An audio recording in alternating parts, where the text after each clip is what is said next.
Welcome to Compost the Empire, the podcast.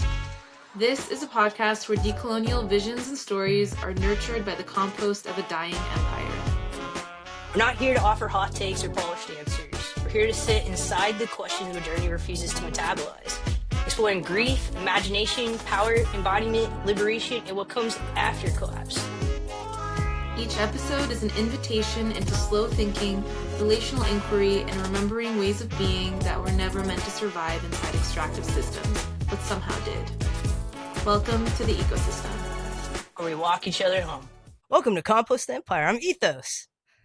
I'm Logina, and we're so excited to be here with Evita Sawyers today. Before we get into it, I'm going to start us off with a prayer and invocation from this wonderful book, Healing Justice Lineages. So I invite you, wherever you are, to drop into your body, take note of where you're making contact with the earth, just to center and connect with your breath. Here we go. So we give thanks to Great Spirit, Creator, Universe, and the infinite names we have for the divine source from which everything emerges. To the elements, earth, fire, air, water, that nourish us and teach us about balance and equilibrium. To the blessed ancestors whose dreams and visions for our collective liberation we work to realize. To the guardians, protectors, deities, gods, and goddesses that remind us of our divine purpose and dignity. We honor the way Spirit has been central to this project and to the survival of our peoples. We ask for protection, clarity, courage, humility, and to remain steadfast in our commitment for total revolution. May we be willing to sacrifice, offer, and give up all that holds us back from the collective dream of our ancestors, to take this journey through time and space, to radically listen, to find our people and commit to the work of collective liberation, to transmute fear and domination.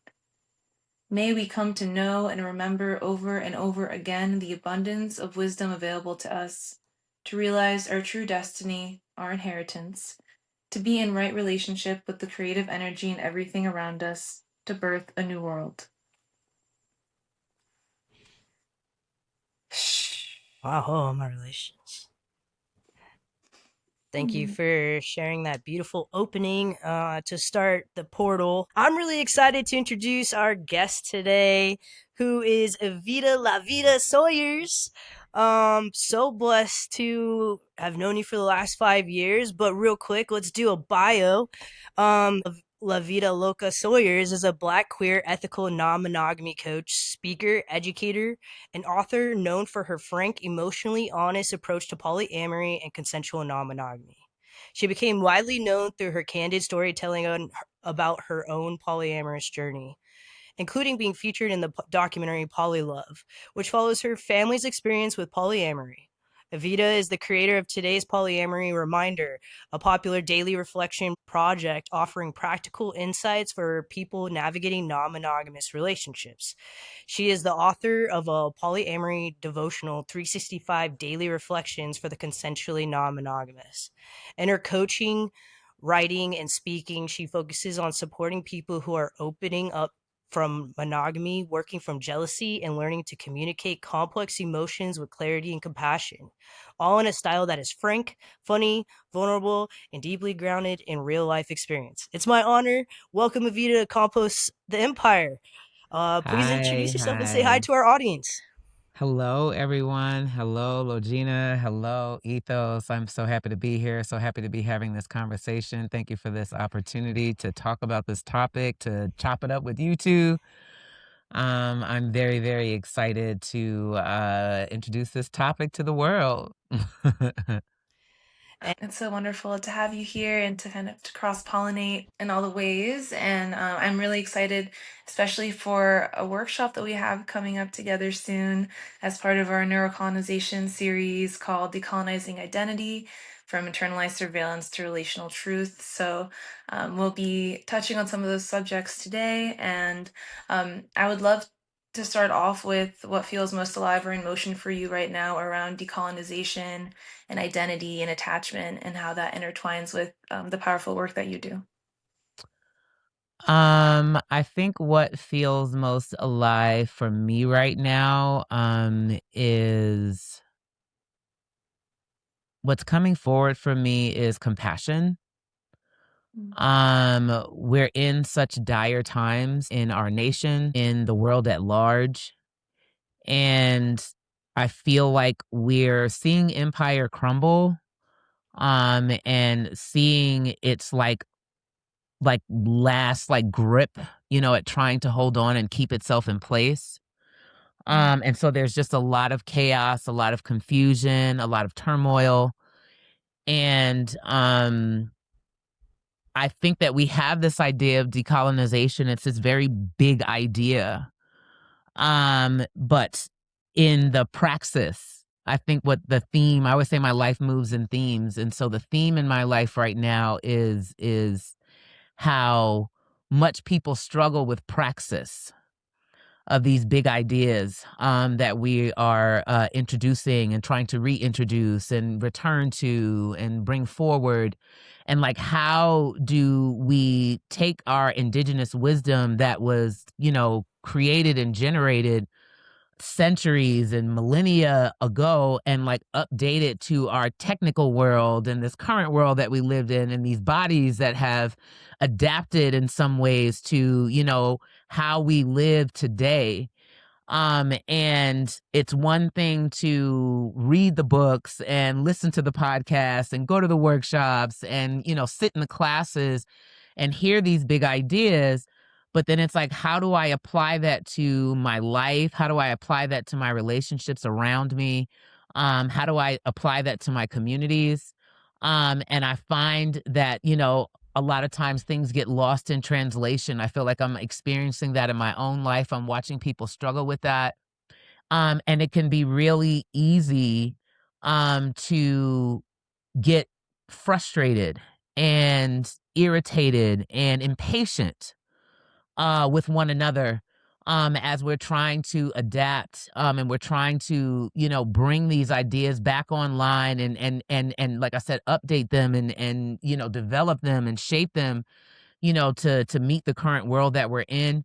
And so, what I think I've really been sitting with aliveness is compassion, because none of us really know how to do the thing that we're doing. Some of us are doing the best that we can.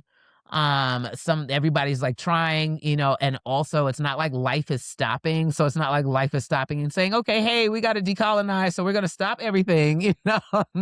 No, life is still going on. It's still lifing. People are still experiencing harm. People are still experiencing scarcity and, invalidation and literal attacks on their identities and their humanity, in the midst of trying to bring on more compassion, trying to bring on more grace, trying to bring on more holistic ways of living and being with one another. And so I think what's sitting with me the most is, how am I practicing deep, deep, deep compassion, both for myself, and for the people around me that are, involved in this work. Mm. So much to like chew on. Every time you share something, I'm like, damn, you're right. End the podcast. Episode's over. That's all we needed. It's 5 minutes.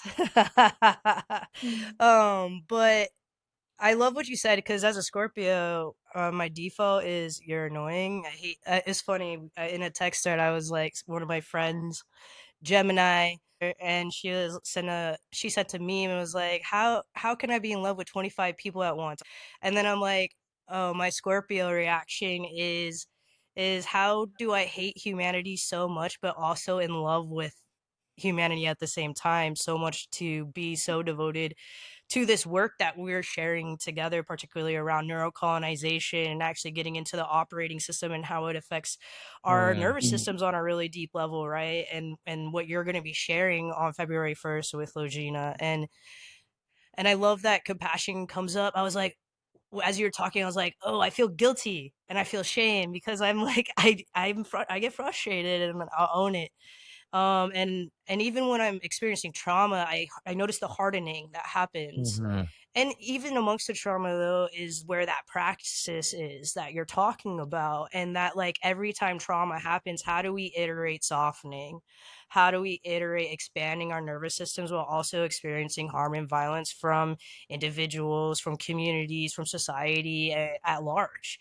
And it brings in what's really important, and why I also love your work and who you are as a human being and how you show up in integrity, is like, how am I also complicit? How am I participating in this every single day, and also have radical compassion and radical acceptance that, like, that's why we're doing this work and sharing what we're sharing. And Logina, I'd love to hear from you also.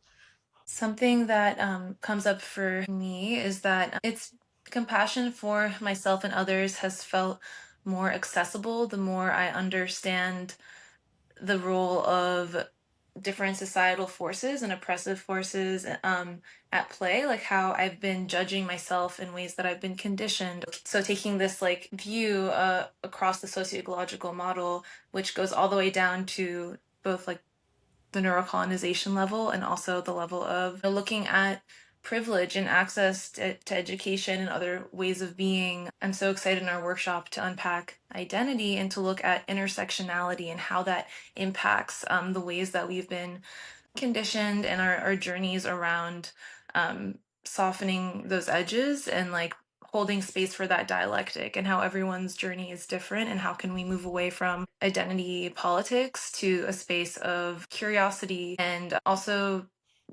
bringing forth implications of race and class and ethnicity and all of these intersecting with the ways that we relate in culture and cultural context. I think that all of these lenses are really critical as we build towards greater understanding and unity. And I think that your work really uniquely touches on some of these um, topics that aren't as talked about in the mainstream, which I think is so key. Yeah, I am curious to talk about your thoughts on like how like polyamory education, also relationship education in general, and compassion and the importance of having an intersectional lens and how that connects to your lived experience and the really important voice that you bring to the conversation. I really like what Ethos said about operating systems. Because I often tell people that shifting from monogamy to non-monogamy is updating your operating system. So I always say it's like switching from a Mac to a PC. And so certain functions work the same and certain functions don't. And so I find that, we have a lot of ways that we have just been hardwired from our families of origin, from our societies, from our cultures to survive. And so a lot of like what our cultures, like our families, the regions that we live in experience, it gets coded into kind of like the DNA coded into the very cell, memory of our bodies. And what it basically is, we sort of like program in, what is this human being's going to face in this body, that they're coming to life in. Um, and so for me, when I think about this idea of like updating my operating system, one of the things that I say about my work is that as human beings, we are hardwired for connection. It's one of our deepest human needs. Like water, air, like, food. It is a very, very deep, deep, deep human need, a very basic human need, but we're so bad at it. We're so bad at it. And we complicate it so much. And I don't know if that is a function of just us being humans or if that's just a function of these systems that we're a part of. These systems have been in place for so long that it's really hard to even go all the way back and be able to say, well, I think we have this, indigenous cultures, they got along so much better. And it's like, but we really don't know like what it was like living there. I'm sure they had conflict. I'm sure they had challenge. And so we're not sure if it's like a which came first, the chicken or the egg. Was it that humans just were always really bad at connection, or was it that, we developed these systems and then these systems made us really bad at connection? We don't know. But what I will say is that, we make connection, this really basic fundamental human need, really, really, really, really hard. And so I always tell people that I'm a connection junkie. I love connection.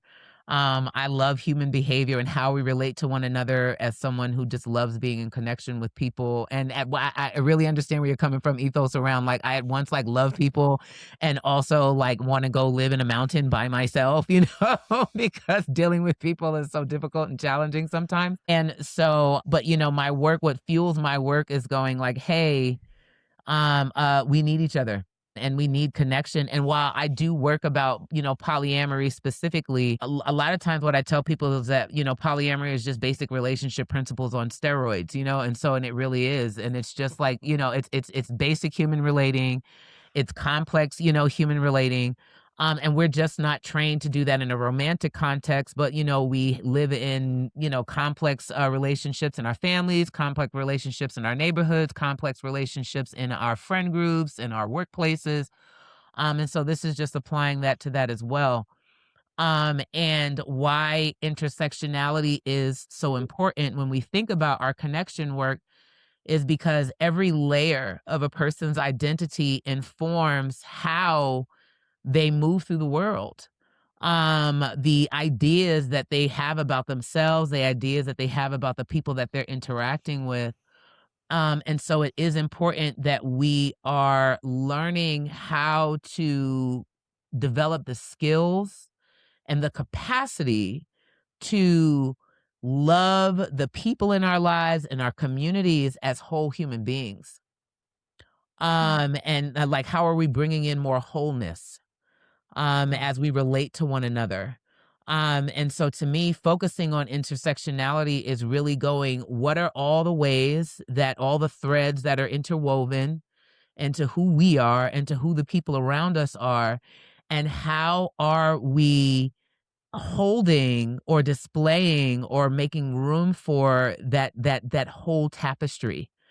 And so that's why it's really, really important to me that we are encouraging, people to love one another and love themselves in their wholeness. And so that to me is kind of where that intersectionality piece sort of kind of, kind of cross section, between the work that I do is really, I feel like the work that I'm trying to do is to help people to learn how to love themselves in a whole way, in a holistic way. And that creates more capacity for us to be able to love others in a whole, in a holistic way. When we're no longer fracturing ourselves, when we're no longer cutting off parts of ourselves, when we're no longer stifling parts of ourselves, judging parts of ourselves, killing off parts of ourselves, we tend to have more capacity to not do that for other people. Mm.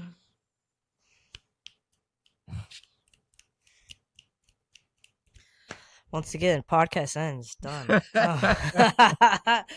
Where to begin? But like, I think something that's like every time.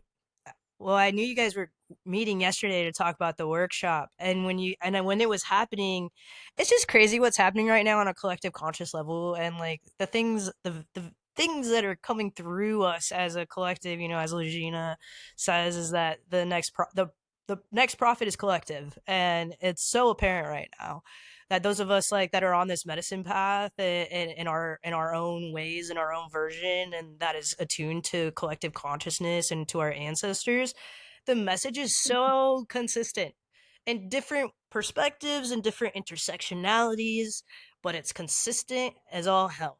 We need each other. We need fucking connection. Get your fucking shit together and let's fucking go. Or the Earth isn't gonna die. The Earth, Pachamama's gonna be fine.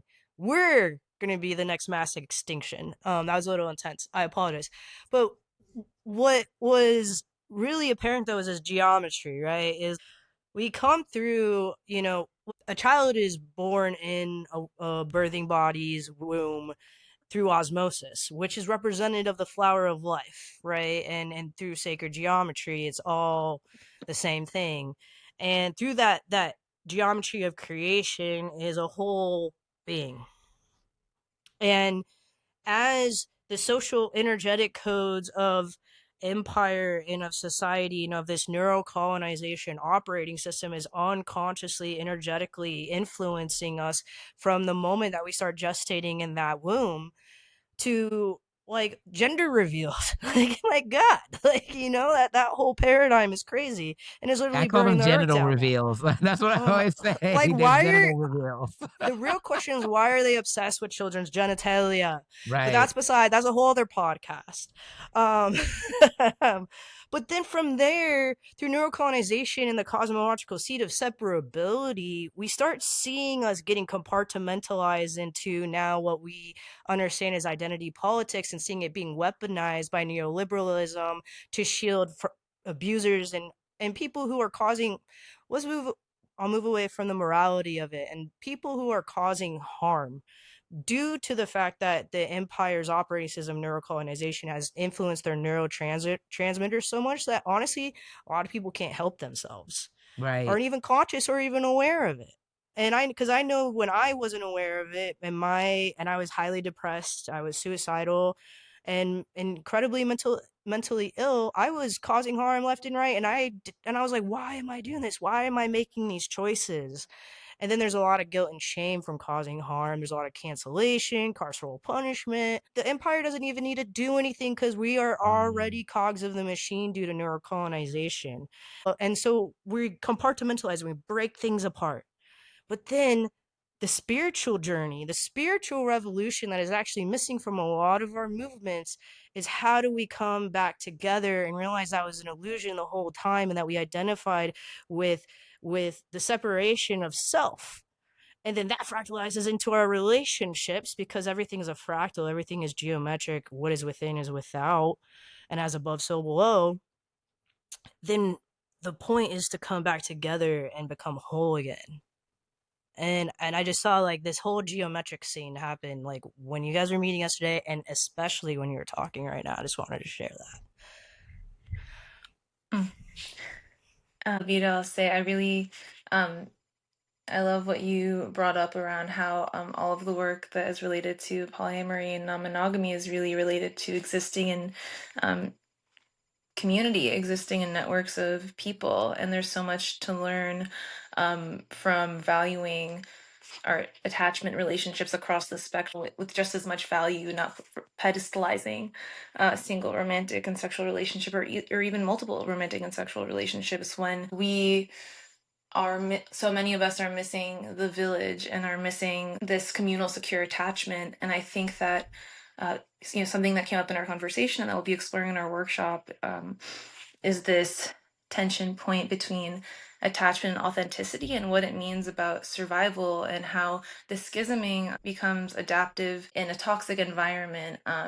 I think about my own journey and how much I was so schismed in suppressing my queerness, for example, when I was living with my homophobic Egyptian family in Iowa. And I was hiding that side of myself away because I couldn't express it and I couldn't have that mirrored secure attachment or being seen in a way that it was positive. The ways that we treat ourselves or relate to ourselves are often imprinted on from those like initial relationships. And so, what does it look like to factor in the environments that we're a part of? And I wonder, I'm like, if I didn't end up finding community where I could be my whole self and be seen and loved in that way, how would that affected my relationship with self? And yeah, so I'm curious to talk about in this framework where romantic partners are so tied to like survival and resources. How do we move from that to queer kinship networks and to more of these mutual aid village models where we don't have to schism in that way to survive? And I'm curious what that brings up for you. Yeah, it's so funny. I was in a it's so funny how like the universe works, and the synchronicities. I'm in a polyamory group online, and somebody made a post about how there seems to be a lot of hobosexuals in polyamory, which for anybody that doesn't know what a hobosexual is, a hobosexual is someone who is seeking out romantic connection with someone But really what they're looking for is housing. They don't, they may be housing insecure, they may be homeless. And so they're interacting with people looking for somebody to get into a relationship with, but it's largely because they need a place to stay. And so somebody was like lamenting that, the polyamorous community is full of homosexuals. And I'm sure this person was talking about their experience and honestly just the frustration of wanting to connect to people and feeling like they were largely being looked at as a resource. And that they really couldn't trust, that the people that they were interacting with was actually interested in them as a person and was more looking for an access to a resource. So, a lot of people were commenting and they were, kind of, laughing about it and different things like that. And I didn't find it particularly funny. I actually found it kind of sad just because it kind of showed the lack of compassion and this kind of lack of acknowledgement that for so long, access to romantic relationship was synonymous with survival.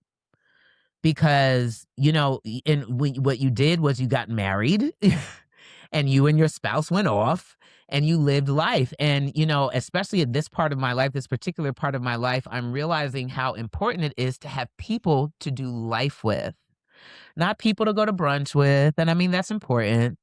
Not people to go to the movies with, not people to go on dates with, and double date and couple dates and that kind of thing. People to go on vacations with, no, people to do life with, people to raise children with, people to do domestic duties and co-work and all of these things, how important it is that we have people to do life with. And for so long, that has been attached to people that you're in romantic relationships with, those are the people that you do life with. And so if you are someone for whom gaining access to romantic relationship is challenging for a myriad of reasons. I think about my son. I have a son who's special needs. And he's navigating the transition into adulthood. And while I absolutely hope that one day he gets to have the experience of being able to experience a romantic relationship, I think it's something that he deeply wants. And also, I don't know if the future holds for him that he'll ever have a spouse, that he'll ever, have a long-term partner or whatever. I don't know that. And I'm pretty sure he's looking at his life and thinking to himself, what is life going to look like for me if I don't ever gain access to this? Who is going to take care of me? Who am I going to do life with?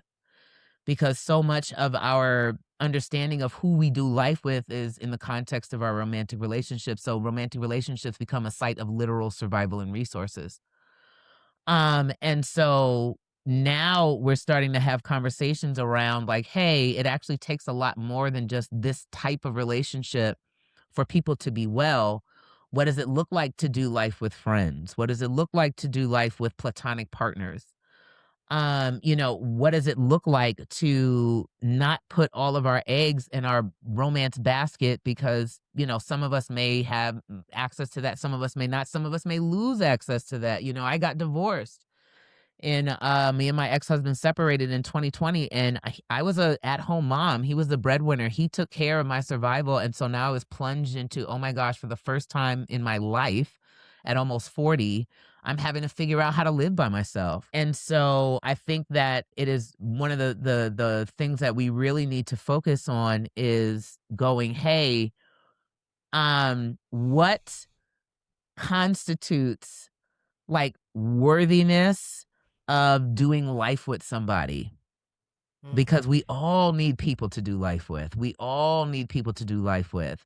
And so why are we only restricting that to one type of relationship model? Why are we not just saying, hey, humaning is hard AF?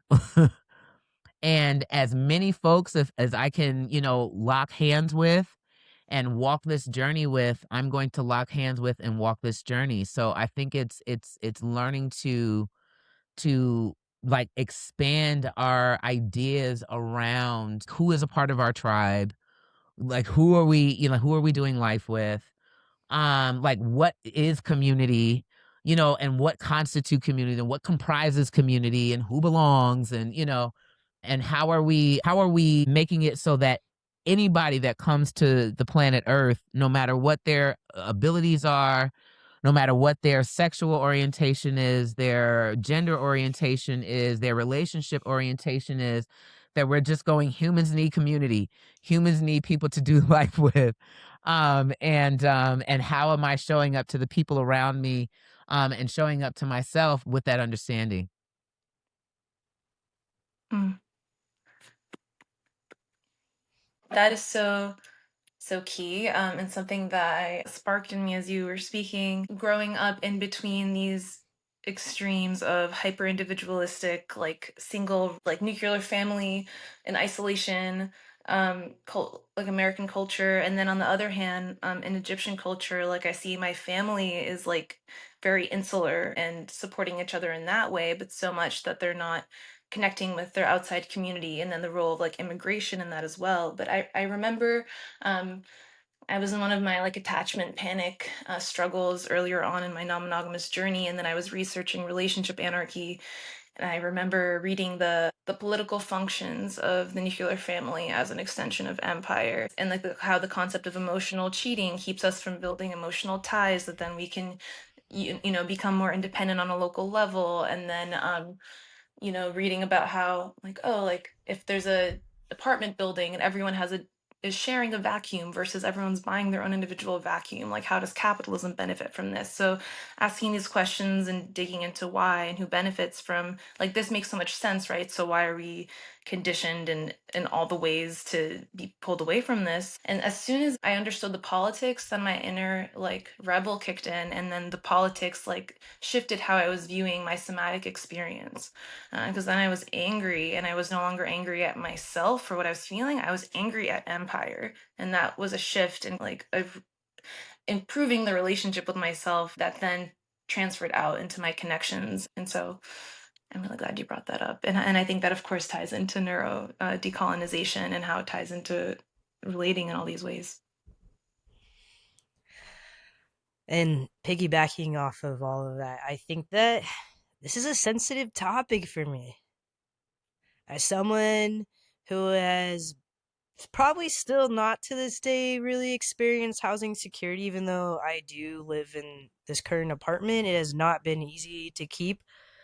Uh, and that's besides the point, but I grew up in a Mormon household. I was a trans mass kid since I was in kindergarten and had an individuation of consciousness. So my parents separated at a young age, and then my mom was a yeller and a screamer to process her emotions. And so I never had a home, really.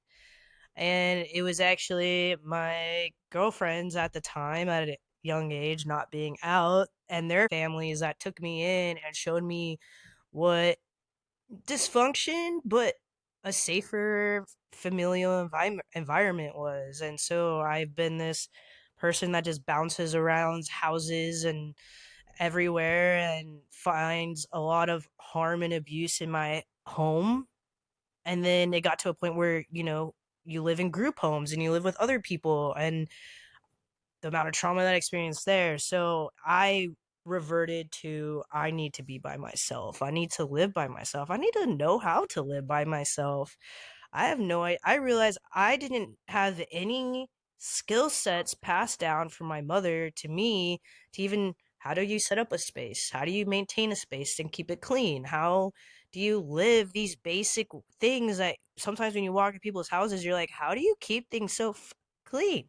You know? But that's besides the point. I think what I'm getting at is that I think all of us dream of having a village and getting land and having a village of our people around us. But the thing is that in the organizing spaces and our nonprofit spaces and the places where we are collecting, there seems to be a lot of hypocrisy happening, especially when it comes to conflict and accountability mostly. When there's conflict and rupture and harm done, there seems to still be a recapitulation of empire within that conflict. And I think, like, I would love for you to like share, especially like non-monogamy has really taught me how to deal with, instead of it seeing one conflict as a bad thing, seeing it as an opportunity to heal has been a big thing in my spiritual path, especially working with indigenous medicines and how they're like, well, what is that telling you? What is the message right there when it's really hard? And also exploring non-monogamy, wanting to learn. I think that you guys navigate conflict in a really cool way, and I think that if we could replicate that into our organizational and movement structures and then into the village or into the home with the village, what would that look like? And like even take us on a vision quest of your most ideal like situation. Yeah, so I think that we um I think this is kind of what I was talking about is we all want connection, but we're all really bad at it, you know? So, um we all want community. We want these communal, living and, a quote that I've been sitting with recently, I don't know who said it, is annoyance is the price we pay for community. So, and so yeah, and so, we want to live in these frameworks, but we don't know how, you know? We don't know how to engage in conflict that is generative and not, destructive. To me, it's also that fine line between needing to resolve things right away and not waiting for the time to like sit and, parse out what we're feeling, give ourselves space. And then also there's the other side of that, which is sometimes we avoid things that need to be addressed. And so there's always that balance between how are we addressing conflict in ways that is timely. And then everybody just has so much trauma from dealing with human beings throughout their lives. And so it's this, I always say the human experience is paradox, it's paradox. And so it's like at once, some of our greatest sites of wounding are human beings. And also we literally have to engage in relationship in order to heal. Because, healing, and I love that, people are starting to have conversations around healing doesn't happen alone. It really doesn't. It doesn't happen, in your apartment by yourself, It really doesn't. It sometimes or some portions of it does. But then other portions of it, it has to happen in relationship. But and so it's strange because it's like, the deepest hurts that I've experienced in my life have been from the humans around me, and also I need humans to survive, and human connection is a basic need. I think for myself, if I were to think about like what would my like ideal, you know, life ecosystem look like in terms of like having other human beings in my life, I think that I would love to be in community with a variety of kinds of relationships. Romantic partners, children, family, friends. And that really when I imagine that for myself, it doesn't really look like I don't have these big dreams of like, oh, we're gonna have a neighborhood where we all buy the houses on the neighborhood. I mean, that would be cool, Or maybe we're gonna buy a piece of land and build a bunch of tiny houses on the land, and that would be cool too. I think while those things would be nice, and if I found myself in situations where that was available to me, I would love to, engage in that, whatever. But I think the land I would like to occupy with the people around me is more metaphysical. So I'd like to be inhabiting the same land with people in terms of like how they conceptualize being with one another and being with themselves. Like that to me is that's the land that I want to live on with people around me. Is that we are, I there's differences of opinion, but that we're mostly on the same page with, I want to be here to support you. I want to be here to validate you. I want to be here to chill you on. I want to be here to hold your hand in accountability. I think we approach accountability from like this gotcha, space, We're so, like you said, we're so carceral. with one another. And so when people are making mistakes or, slipping up or, even just behaving from a place of malice, because, we can't act like people don't, become from places of malice, that people aren't deceptive, that people aren't manipulative, and those things do exist. But when we see those things available, there's almost this like righteous kind of like indignation, that we engage in with one another, instead of, seeing accountability as, hey, I'm going to hold your hands when I say this. I'm going to hold your hand in this accountability space. And so when I think of like what I want in terms of like community connection, what I want is to be connected on how are we being with ourselves as human beings, and how are we being with each other as human beings, in a way that allows one another to feel like they're not alone in the world. They're not alone, like, their struggle, they're not alone in their sadness, they're not alone in their grief. And while I may not be able to give you $500 if you got a ticket, or your license is suspended. I may not be able to do that, but I can hold your hand while you're dealing with that struggle. I can, find out if there's resources available for you. I can Google something. I can, make a phone call for you.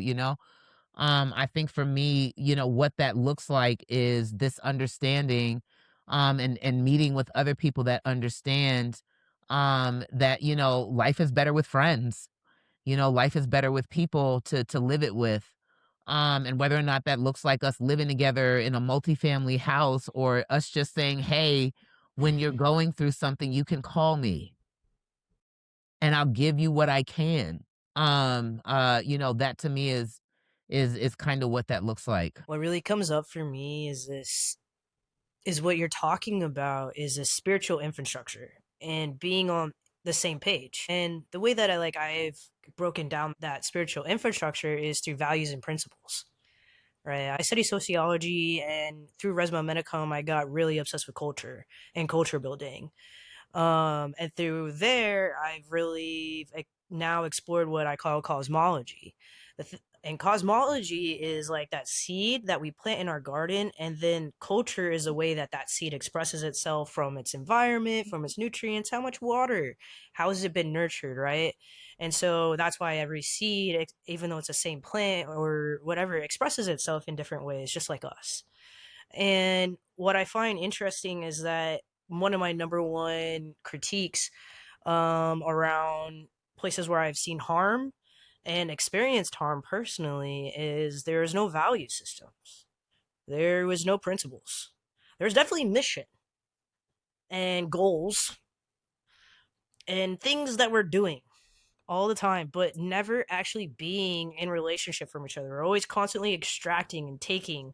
But if we actually sat down and built out our values and principles together and really got on the same page, I see that in a way that these values and principle systems, and even it's mycelial, it can change as people come and go, as you go through different, I call it ego cleanses. I don't call it deaths, because I'm friends with my ego. We're not at Same, war. big same. Straight up, I'm so tired of being at war with myself. It's exhausting, bro. We'll Right. cleanse, we'll clear, and we'll go through ritual process, but man, I don't need to die. I'm over dying, I'm over it. And anyways, so through that process, one, we're creating consensus and mutuality. If I can talk tonight, that'd be wonderful. But not only that, we're really being intentional about the spiritual geometric infrastructure that's going to house the container that we're building together. And this is something that I really actually learned from polyamory and engaging with my first polyamory relationship in 2018, and then it fractaled out after I've experienced a lot of organizational and communal harm. But yeah, that's what's coming up for me, and I think it's actually really important that we really are intentional with the containers that we build, all the way with self to with others, and with the community at large, and with spirit and our ancestors. Yeah, we have this idea that we're gonna get this land, we're gonna buy this house, we're gonna buy up this neighborhood, but if we're not values aligned, if we're not principles aligned, it's gonna fall apart. And so I think that people, I get it. And also, sometimes I feel like people start at the wrong end.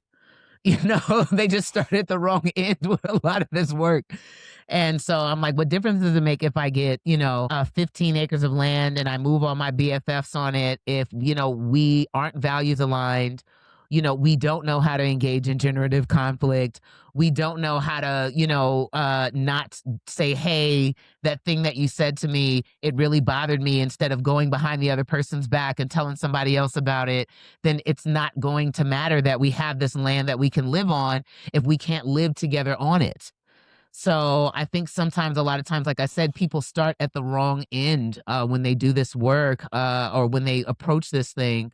And so it's like, okay, like, not to say that we shouldn't have these lofty goals. I think we should have these lofty goals. And also, how am I living that now while I'm not on the land? While I'm not in the house, the multi-family house, while I'm not on the neighborhood that we bought yet? How am I living that now, today, with my neighbors, with my friends, with, my coworkers? How am I doing that today? And so, yeah, and so I do completely get what you're talking about. And the same thing with the ego. I'm not an ego. I always tell people the ego is a tool. It is a tool that we use as humans to navigate our meat suit through our human experience. It is not an enemy. It is not a friend. It is a tool. And I don't believe in any part of killing off myself. I gotta, die. I got an ego death. I'm like, no, the ego is a tool, and unregulated and unbalanced, it's going to cause you problems.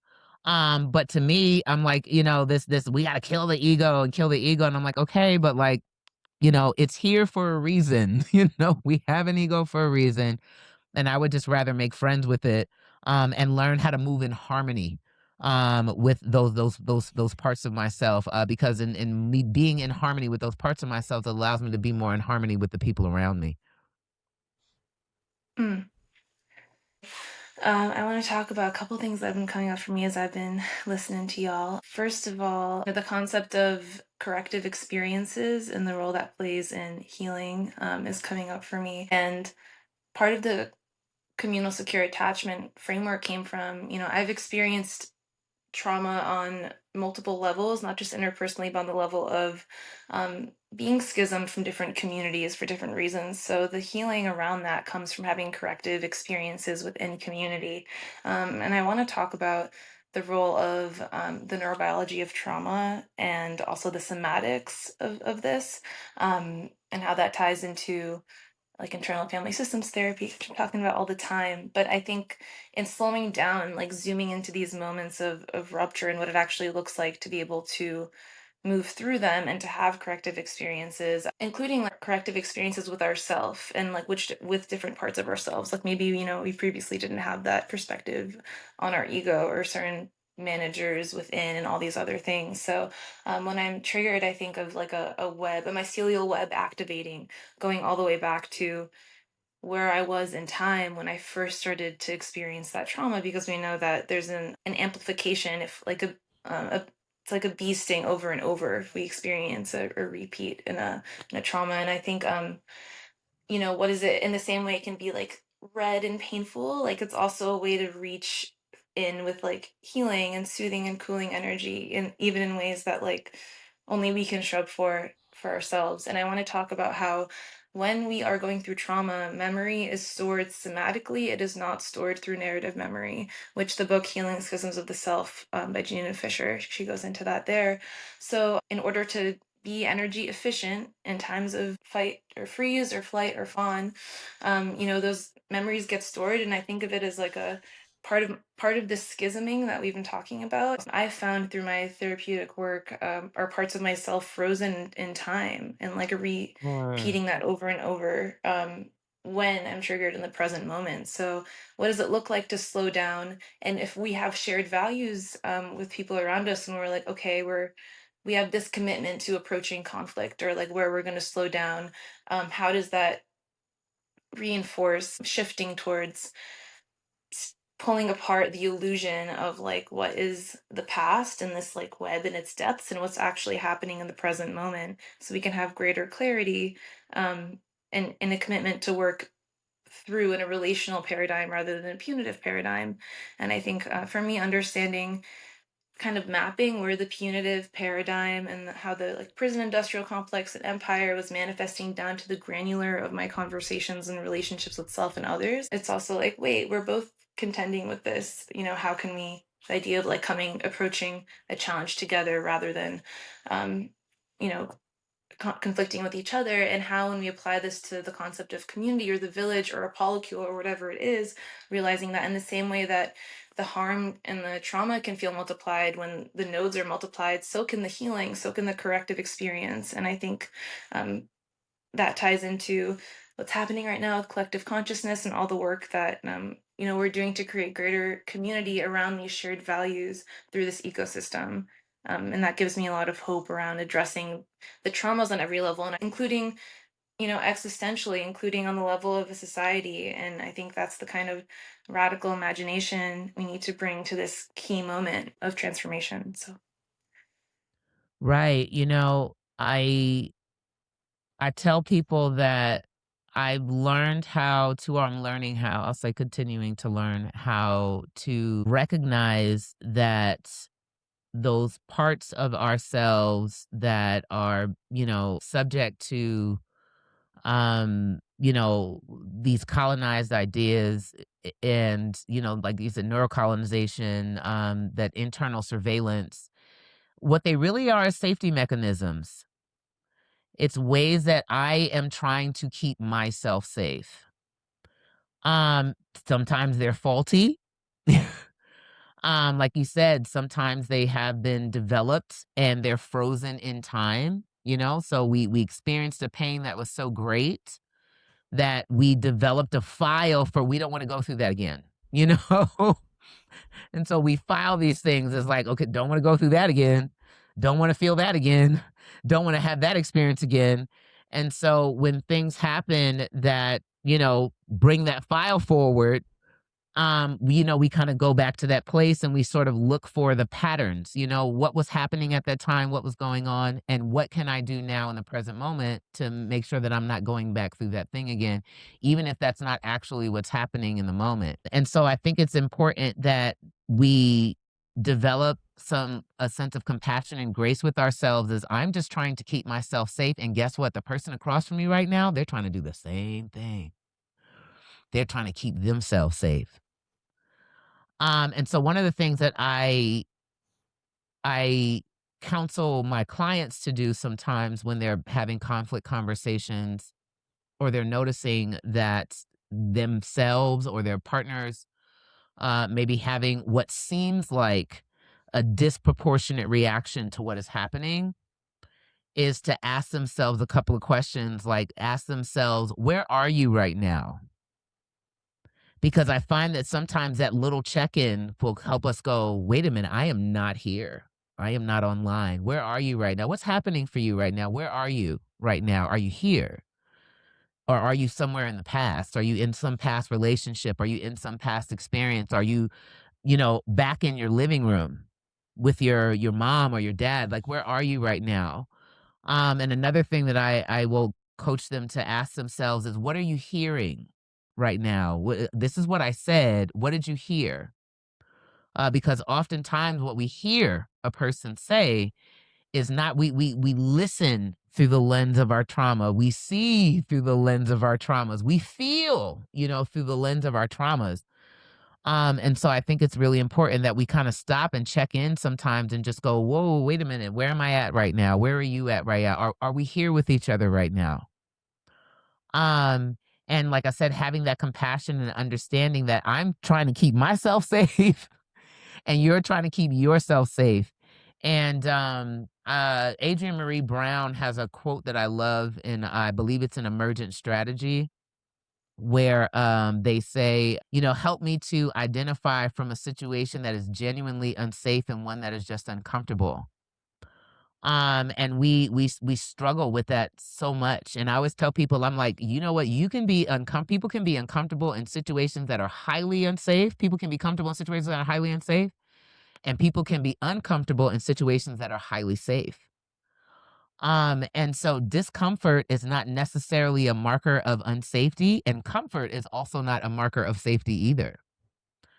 And so it's really important to me that we are bringing awareness to the ways in which we've been shaped by the pains that we've experienced throughout the course of our lives, and how that influences how we interact with other people, what we see, what we hear, what we feel in the present moment, and that also the person across from us is having that exact same experience themselves, and like having grace.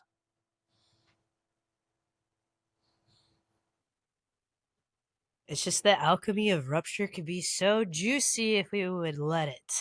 You But it's so know, like, uncomfortable. Oh my gosh. oh, I it's just so went through a uncomfortable. major rupture in a relationship I was in, and wow.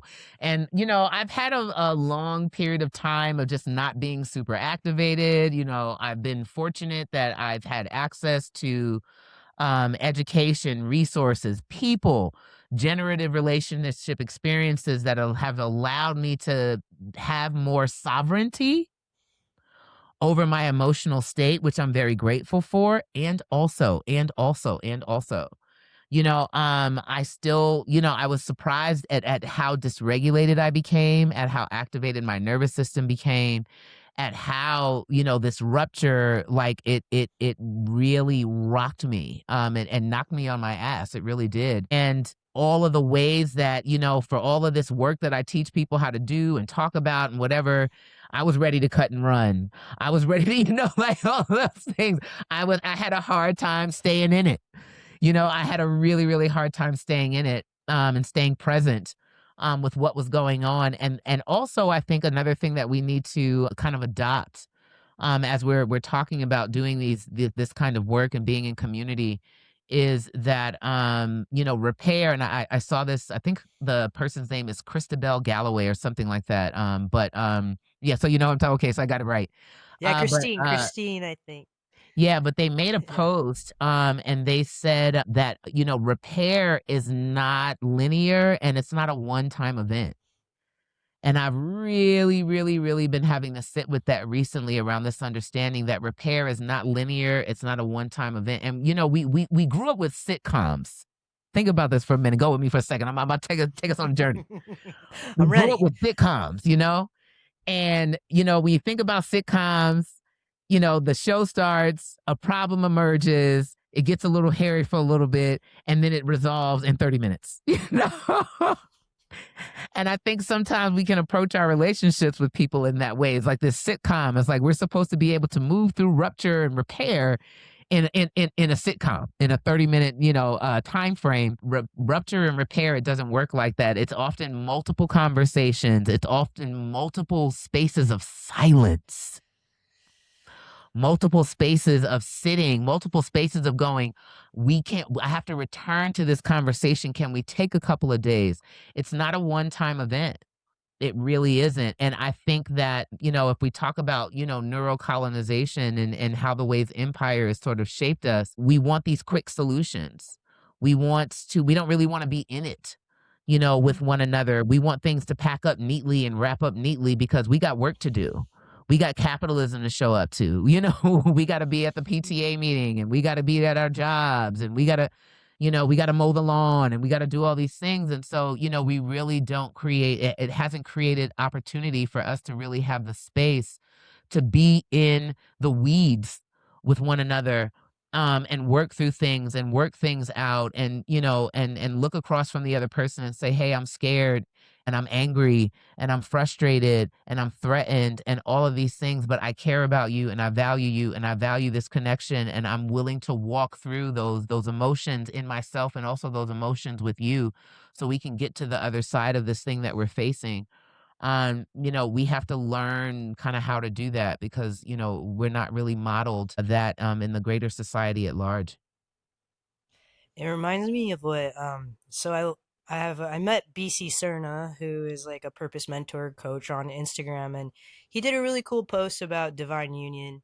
And I take like information about relationships from all over the place, and I really love sourcing different stuff. And I loved what he said, because also when him and Issa met, I was like, oh, that's gonna be a thing, and it is.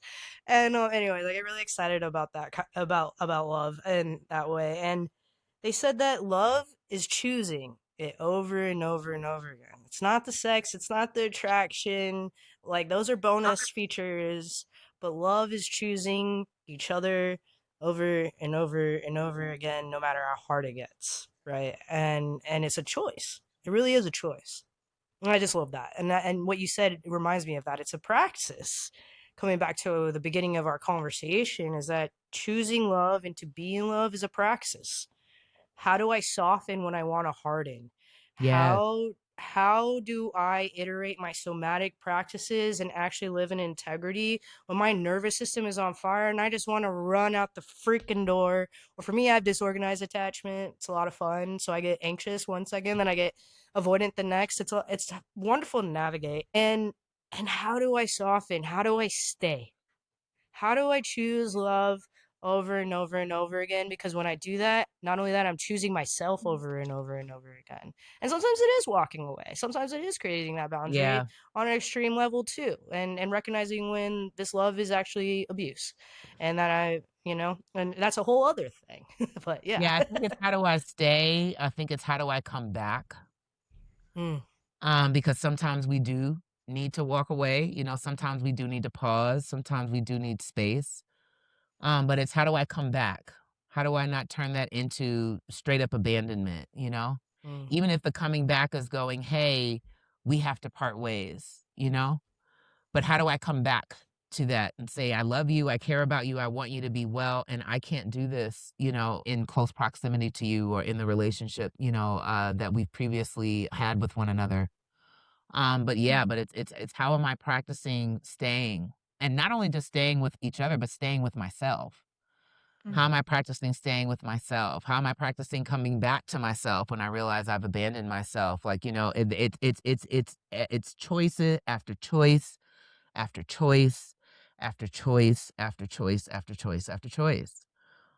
We've made this like, fairy tale out of love as a feeling. Love is this feeling that we feel, and and it's the most powerful force in the universe, and all of those things. And while that is true, it's also, how are we distilling that down to the everyday choices that we make in our lives, the everyday choices that we make with each other, and the everyday choices that we make with ourselves. I'm excited for all the different conversations we're going to have in this workshop and in future spaces. And I think creating spaces for a sense of agency, I think, like realizing that there is something that we can do and not to undervalue all of these microcosmic decisions, and how we show up with ourselves and each other and how that ripples out.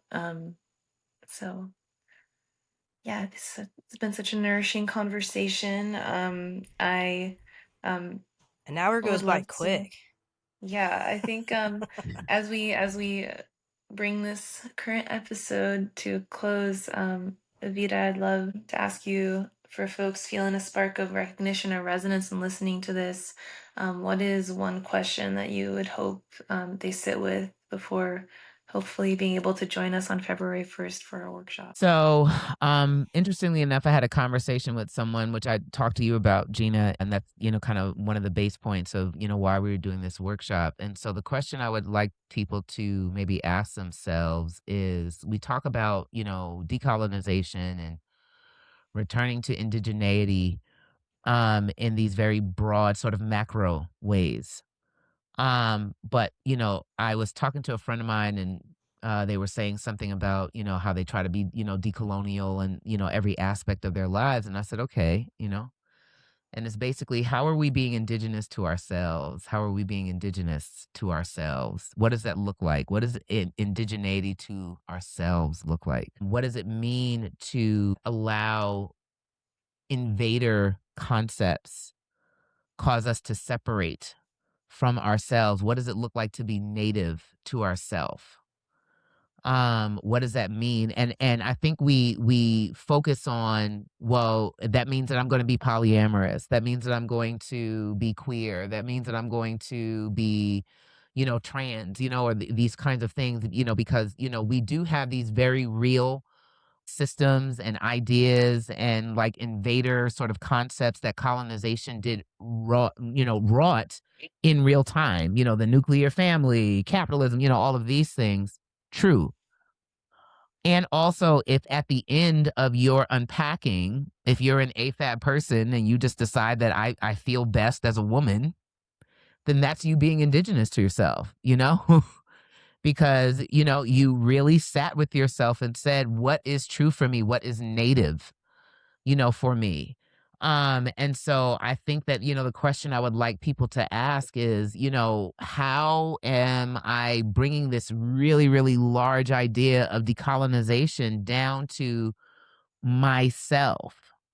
And not necessarily making it about a particular thing and more about just, am I in authentic, native, relationship to who I am and what feels truest for me, what feels most aligned for me, what makes me feel at home in my body, what makes me feel at home in my identity, what makes me feel like an original being in the land of my body. What does that mean?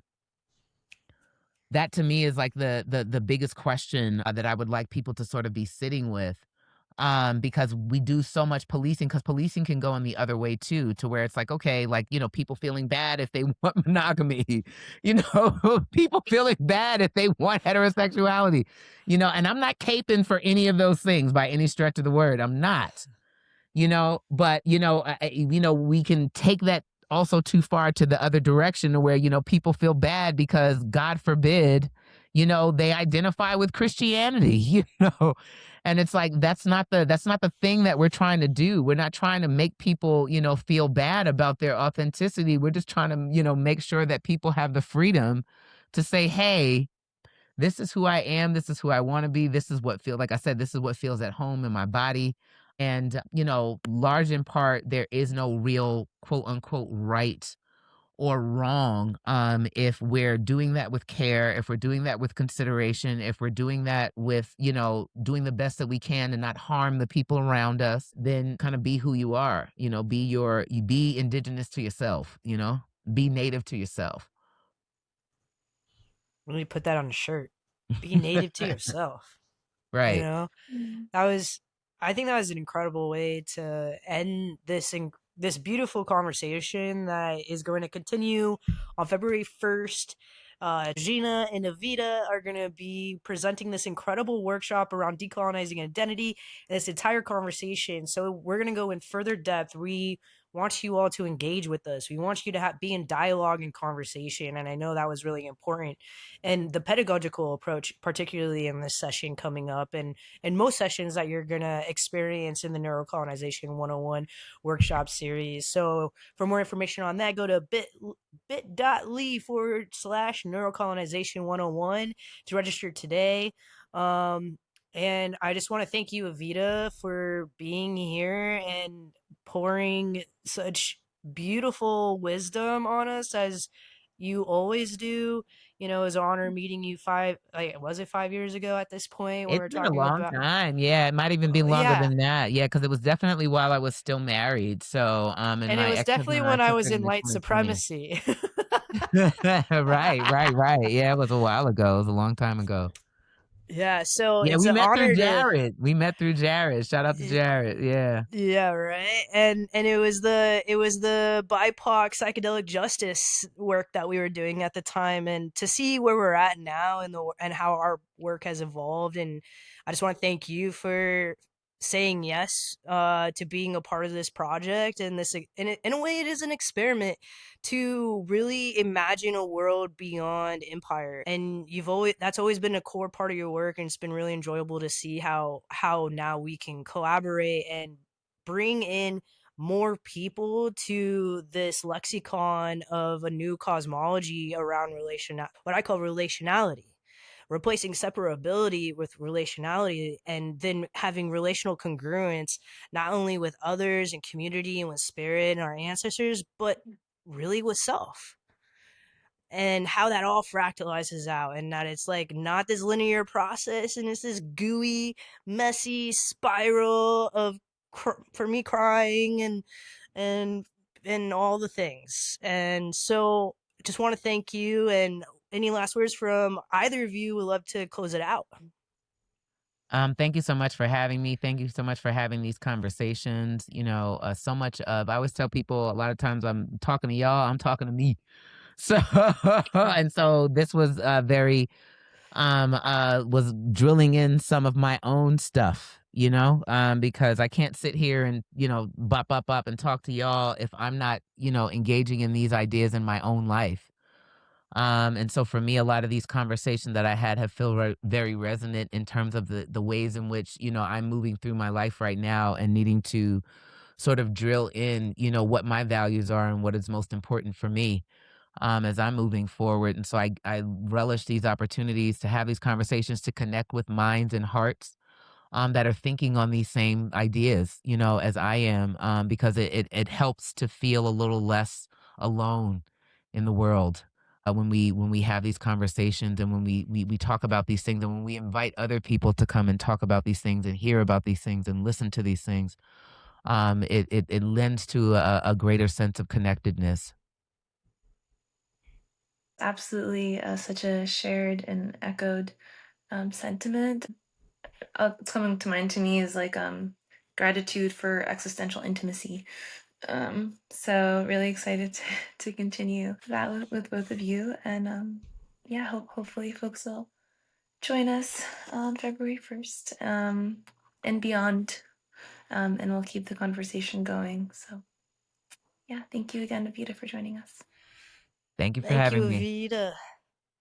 Woo. And just to close out our portal, let's do some gratitudes. So thank you to the ancestors and guides and Pachamama, Father Cosmos, the Apus, the rivers, the waterways, and the ocean, and to the four-legged ones, and to the mycelium, and to the trees, and all the plant medicines and kingdoms and the animal kingdoms, for really being persistent with this message. This message is clear, and I hope that people are continuously seeing it through different intersectionalities of existence and the individuation of consciousness. Aho, all my relations. Join us next time on Compost the Empire. We got some amazing launches coming up this week. I'm really excited to announce them, and I'll give you a hint. It's called The Nest, and it's going to be a decolonial incubator for all of these ideas for us to come up with together. So, peace out, everybody. Have a great night. Thank you for joining us. Thank you for tuning in and listening to today's episode. We are deeply grateful for you all. If this podcast has given you language, resonance, or a place to breathe, consider supporting the ecosystem through our Substack. Think of it less as a subscription and more as mycelial economics, small distributed support that allows for this body of work to keep growing without being distorted. Every investment helps sustain the writing, workshops, courses, retreats, the podcast, and more of the shared space we are building together. We're also open to sponsorships from brands, collectives, and businesses that feel genuinely aligned with our values. That means organizations rooted in care, repair, dignity, and relationship, not extraction, greenwashing, or proximity to empire. So if you're building something that supports people, land, culture, or imagination in real ways, and you want to support independent media that tells the truth slowly and responsibly, we'd love to hear from you. You can reach out through the contact information in the show notes.